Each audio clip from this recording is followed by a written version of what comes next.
Alam mo nangyari, nasa bakasyon ako sa Vietnam. Tapos, nag-chat or tinawagan ako ng pinsan ko na 12:00 ng madaling araw tulog ako. Matay yung first na aso ko sa Cebu. Charlie, super lungkot ko nun ng araw akong umiyak. Ngayon parang ayaw ko pang umuwi sa Cebu. Kasi every time na malala ko na may aso, naiiyak talaga ako. Kasi it's like heartbreaking. Um, Even though aso lang yun, pero I know na ibang pet lovers, ganito. Pero alam mo yung nasa vacation ako.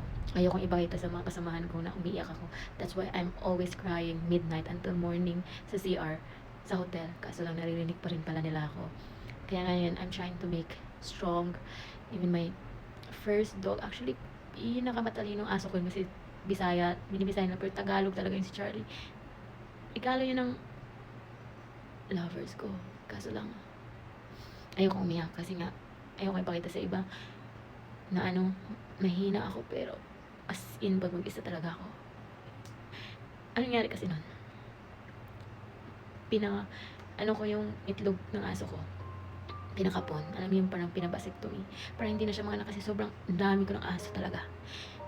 Kaso lang, nag-ano siya ng madaming dugo. Before I left, inaalagaan ko na yun siya. Pero sabi nila normal lang daw yun. Kasi nga, wala nga, normal lang yun sa itlog ng mga aso. But, sabi ko sa kanya, antayin mo ko, ganun. Ganun lang siya. Nangyari, namatay siya. Hindi niya na ako naantay.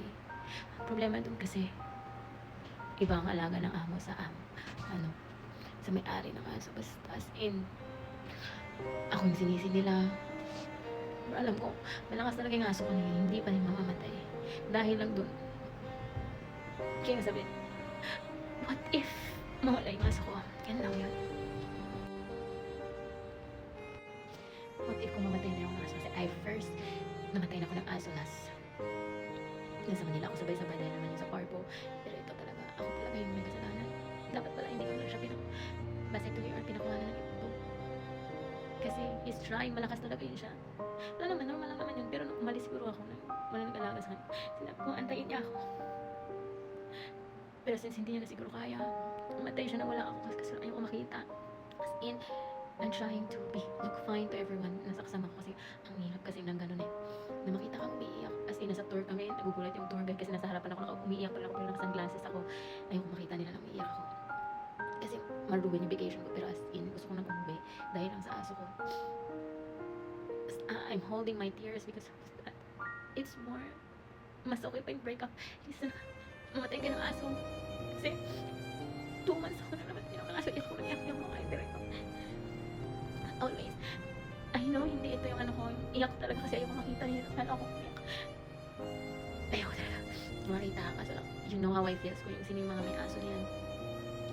Kasi siya yung sumusunod sa akin, lahat naman ng aso, I have 20 dogs, but siya yung main, kasi siya yung mga tatay ng lahat. Kaya siguro, I hold. Yun lang. Wala, he's strong, my Charlie, and guwapo siya. As now, I don't want to go home kasi para makita yung kasi nilibing na nila. Gusto ko, I spent a lot para sa mga ospital ng aso ko. Actually, yung sahod ko na pupunta sa aso ko, yung mga vitamins, dog food. Hindi lang na maintindihan ko bakit more on aso ako. Kasi yun talaga yung sinabi ko pagdating ko sa Cebu, na para makalimutan ko yung life ko sa Manila dito. Kailangan ko may aso para that is my stress reliever, my dog. Kaya niregaluhan ako ng lover ko ng dog. Tapos hanggang sa tumami sila. Masakit lang kasi hindi ako nakapagpaalam. Nalibing naman siya pero hindi talaga nakapagpaalam. That's my, yung ngayon, every time I see a dog, naalala ko yung aso, ni Charlie, alam yun. Alam ng mga kapitbahay ko, mga mag-anak ko kung gaano katalino si Charlie. Kasi binibisaya na siya. Pero Tagalog talaga si Charlie. Talino siya kahit nasa labas. Ayun lang yung ko, na malungkot ako dahil doon. Dahil sa nangyari kay Charlie. Pero, next time, alam ko na, kaso lang sakit lang sa loob, namatayan ka na, ikaw pa igsisisihin, di ba? Gusto mo lang naman mapagod yung aso mo. Kasi nakakapagod pa rin minsan mag-alaga ng aso. Alam mo yun? Pero, as in, kung naalala ko yung mga aso, actually, I have lots of dog na really. Pero that's my main dog. Siya talaga. And yun din yung reason, nagkasakit ako dun sa back, may spinal cord kasi kakabuhat sa kanya pag naliligo or something. Pero okay lang yun. Sinabi nila na, joke, okay lang, hayaan ko na daw siya. I don't want to give up my dog. Because of that, binubuhat ko pa rin sila. Nililigo ko pa rin sila. Ako pa rin nililigo sa kanila. Araw-araw, I spend the whole day para lang maligo sila lahat. Pero naiintindihan niya talaga ako kung sino yung mga grabing hagulbol ko. Actually, I'm holding my tears right now.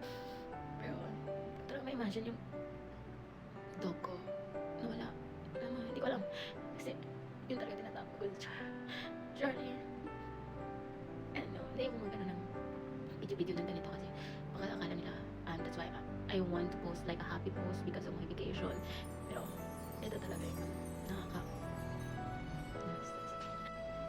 I'm just posting this kasi nakakapagod magkwento lang paulit-ulit kung ano nangyari sa dog mo, bakit ka lang umiiyak, bakit ka malungkot, para alam din ng mga tao kasi mahirap magkwento lang paulit-ulit, pero every time na makakita ako ng aso, umiiyak talaga ako.